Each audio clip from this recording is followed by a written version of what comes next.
Welcome back to my channel. Aarti official চলে এসেছে আজকে নতুন একটা ব্লগ নিয়ে। দেখো এখন বাজে সকাল 7টা থেকে আমার ব্লগটা আমি স্টার্ট করে দিলাম, দেখতে থাকো।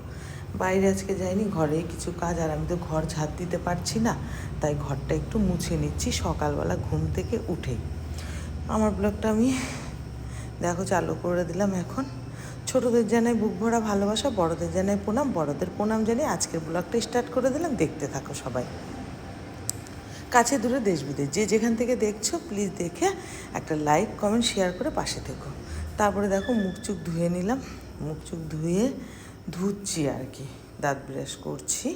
দাঁত ব্রাশ করে তারপরে তোমাদের কাছে আবার আসছি পরে, দেখতে থাকো, কেউ স্কিপ করো না। হ্যাঁ, আমার প্রিয় বন্ধুরা, তোমরা সব কেমন আছো? আশা করি যে যেখানে আছো খুব খুব ভালো আছো। আমিও মোটামুটি ভালো আছি। আর আমি এখন দেখো চা করতে চলে এসেছি রান্নাঘরে, চা করছি আর তোমাদের সাথে শেয়ার করছি। আর আজকে আমি কোথায় যাই, কোথায় কি করি তোমাদের দেখো। চা এখন খেয়ে নেব।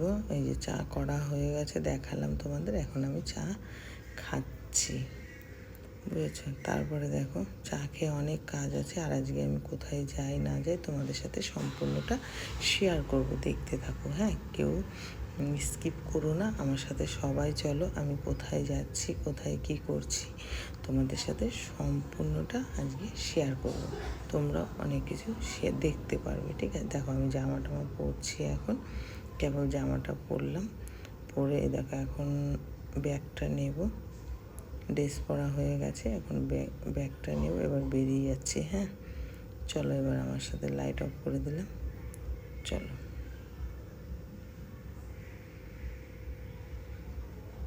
আর রোদ পড়েছে তো বাইরে প্রচণ্ড, তাই জন্য এরকম একটা ঢাকা জামা পরলাম যাতে রোদটা গায়ে না লাগে, বুঝেছ? চলো, এবার তোমরাও কিন্তু এরকম করে পরতে পারো রোদের সময়। আর আমি একটু রোদে বেরোলে আমার অ্যালার্জি বেরিয়ে যায়, জানো তো।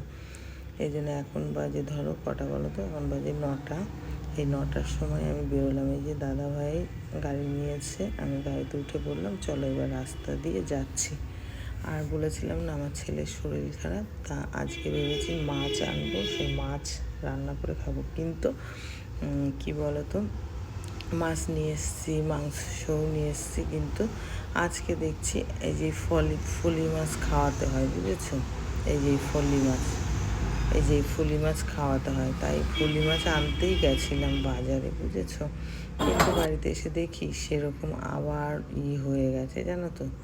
এই জন্য সে মাছ আর খাওয়া গেল না। তারপরে কিছু খাবার কিনে নিয়ে আসলাম বাড়ির জন্য। দেখো এদিকে চপ নিয়েছি, নিমকি নিয়েছি, আর ওই যে কচুরি নিয়েছিলাম।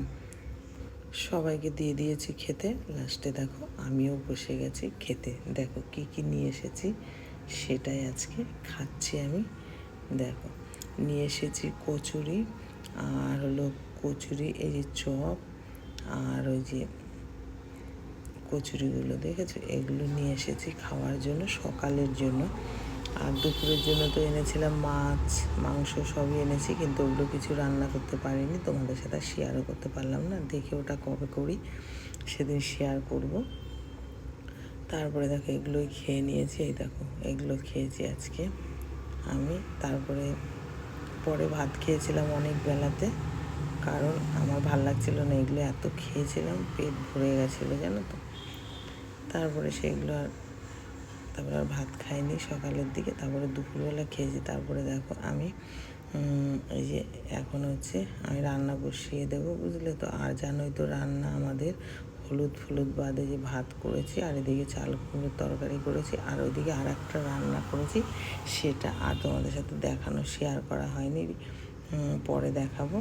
তারপরে দেখো দরজা খুললাম, আর এত ঝড় বৃষ্টি আসছে, ওই জন্য আরও দেখাতে পারিনি। এই দেখো অন্ধকার হয়ে ঝড় বৃষ্টি, প্রচণ্ড বৃষ্টি হয়ে গেল। দেখো কি বৃষ্টি বুঝেছো। তারপরে দেখো কত বৃষ্টি হয়েছে, আমি ওই জন্য আর কোনো কিছু করিনি, বুঝেছো, বৃষ্টির মধ্যে। তারপরে দেখো বৃষ্টি হচ্ছে। তারপরে ঘুমিয়ে পড়েছিলাম আমি। ঘুম থেকে উঠে দাদাভাইকে চা করে, তার জন্য টাটা বাই বাই। তোমরা সবাই খুব ভালো থেকো।